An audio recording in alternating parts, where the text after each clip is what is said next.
И опозицијската СДСМ, но и владеачката партија ВМРО ДПМН со повик до обвинителството да постапи по скандалите за кои постојано држат пресконференции.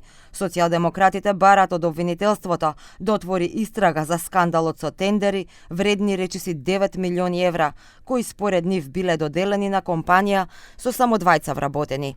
Според СДСМ, актуелната власт ги продолжува старите шеми на Груевски и Мијалков, ограбувајќи ги граѓаните преку истите коруптивни практики. Јавното обвинителство, почитувани, не смее да молчи, туку да делува.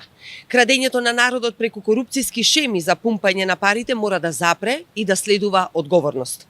Станува збор за 9 милиони евра пари на граѓаните, кои треба да завршат кај граѓаните, а не по джеповите на врхушката на власт и во Белата палата. И од ВМРО ДПМН има апел до обвинителството, но за друга тема – скандалите со ИПАРД фондовите и стоковите резерви.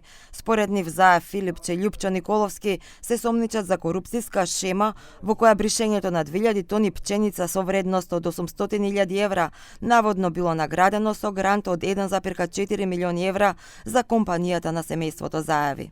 Добитник на овој европски грант е фирмата Тргопродукт на Заеви, односно познатиот бренд Мамас.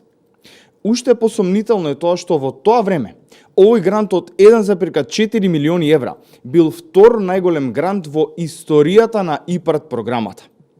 И ова не е единствен ваков случај и затоа го повикуваме обвинителството да го истражи ова до крај.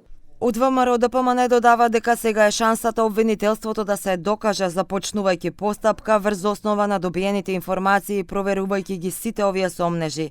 Од СДСМ пак ветуваат дека ќе ја продолжат борбата против корупцијата и криминалот на власт.